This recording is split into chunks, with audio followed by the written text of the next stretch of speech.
तो चुप रहकर आप उसकी नकारात्मकता को कम कर सकते हैं। चुप रहकर आप स्थिति को बिगड़ने से भी रोक सकते हैं। यदि आप जवाब में गुस्से से बोलते हैं तो स्थिति और भी बिगड़ सकती है। लेकिन अगर आप मौन रहते हैं तो वह व्यक्ति अक्सर अपनी गलती को महसूस करता है और जब उसका क्रोध शांत हो जाता है तो वह पछताता है।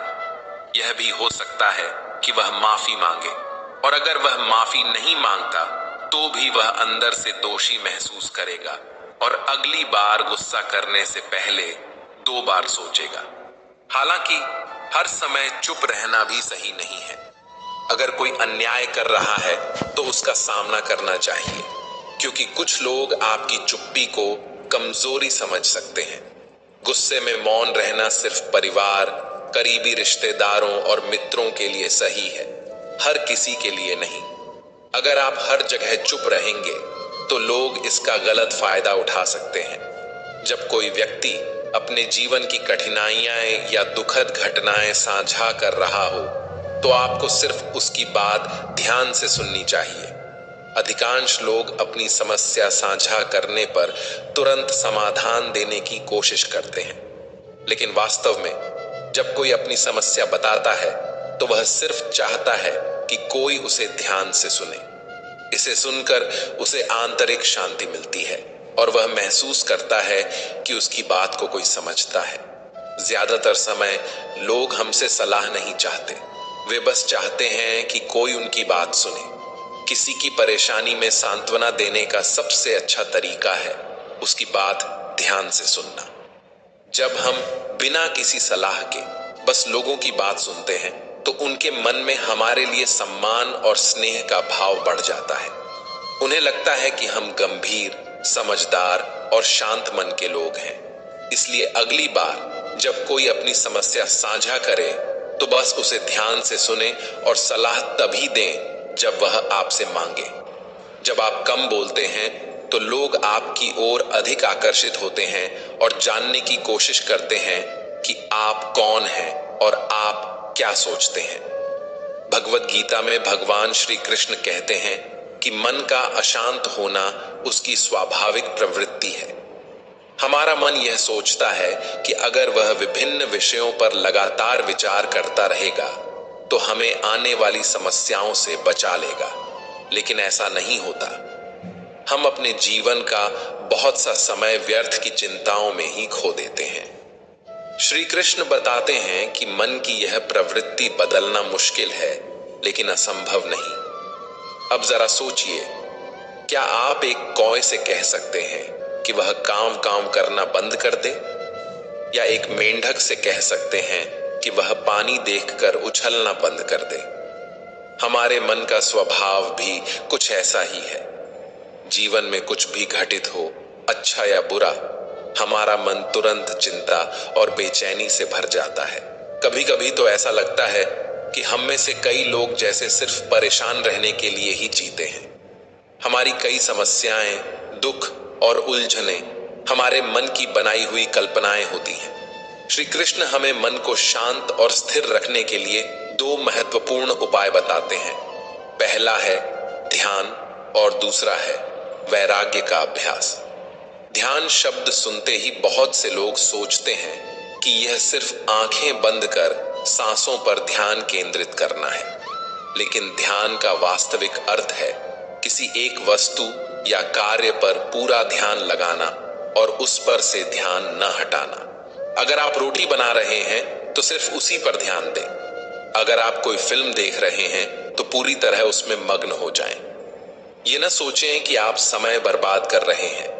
जब आप अपने जीवन के हर कार्य को पूरी तन्मयता से करते हैं तो आपका जीवन ही एक प्रकार का ध्यान बन जाता है।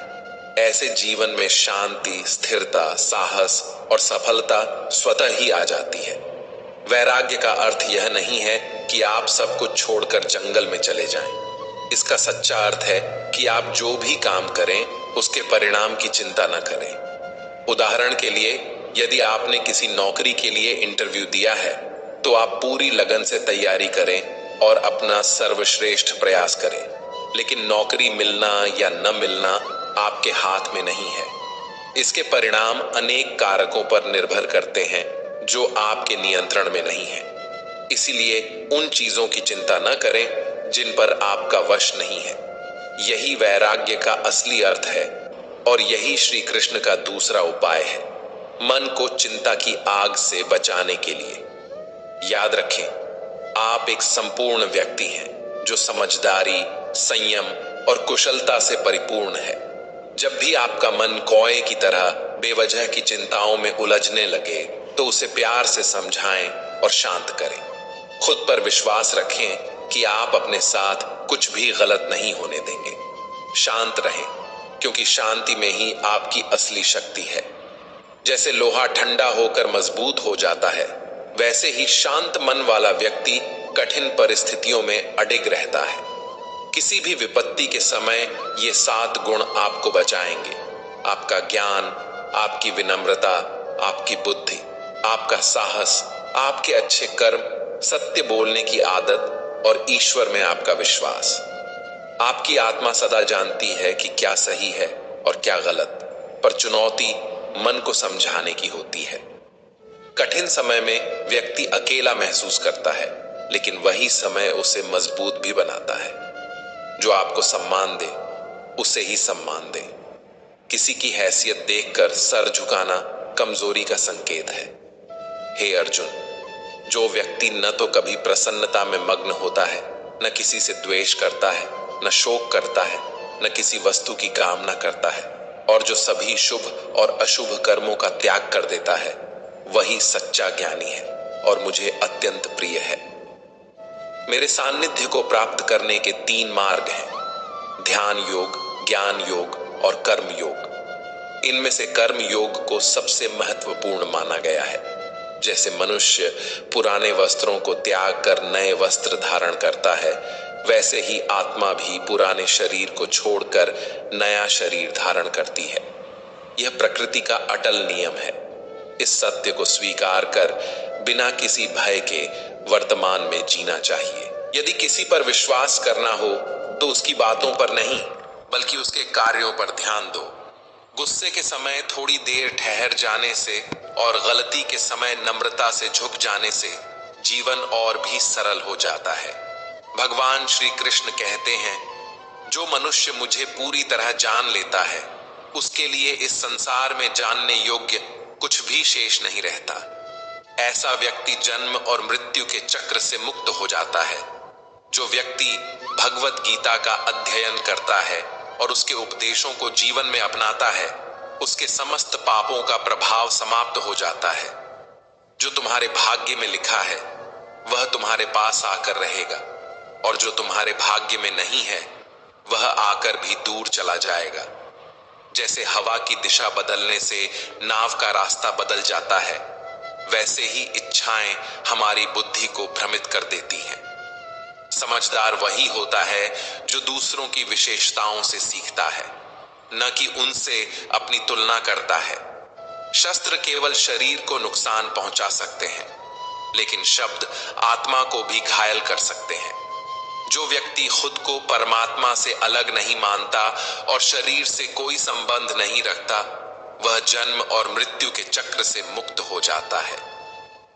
अगर जीवन में खुश रहना है तो निर्णय अपनी परिस्थितियों के आधार पर लें, न कि दुनिया के दबाव में आकर। जो लोग अपने जीवन में आध्यात्मिक जागरूकता की ऊंचाइयों पर पहुंच चुके हैं, उनका मार्ग निस्वार्थ कर्म होता है, और जो भगवान से जुड़े होते हैं उनका मार्ग स्थिरता और शांति होता है। मानव कल्याण ही भगवत गीता का मुख्य उद्देश्य है। इसलिए अपने कर्तव्यों का पालन करते समय मानव कल्याण को प्राथमिकता देनी चाहिए। श्री कृष्ण कहते हैं, जो तुम्हारा साथ देता है उसका साथ दो, और जो तुम्हें धोखा देता है उसे त्याग दो। जहां तुम्हारा सम्मान नहीं होता वहां जाना छोड़ दो, वरना लोग तुम्हें कमजोर और मूर्ख समझेंगे। जैसे बिना बारिश के फसल खराब हो जाती है, वैसे ही बिना संस्कारों के समाज बिगड़ जाता है। जो लोग कहते हैं मेरे पास समय नहीं है, असल में उनके पास समय है, लेकिन उनकी प्राथमिकताओं में तुम शामिल नहीं हो। हे अर्जुन, जो मेरी दिव्य लीलाओं और मेरे वास्तविक स्वरूप को समझता है, वह शरीर छोड़ने के बाद जन्म मरण के चक्र से मुक्त हो जाता है और मेरे परम धाम को प्राप्त करता है। जो व्यक्ति सभी इच्छाओं का त्याग कर देता है और मैं और मेरा की भावना से मुक्त हो जाता है, उसे अपार शांति मिलती है। जिसके पास ज्ञान और ईश्वर में श्रद्धा नहीं है, वह जीवन में कभी सच्चा आनंद और सफलता प्राप्त नहीं कर सकता।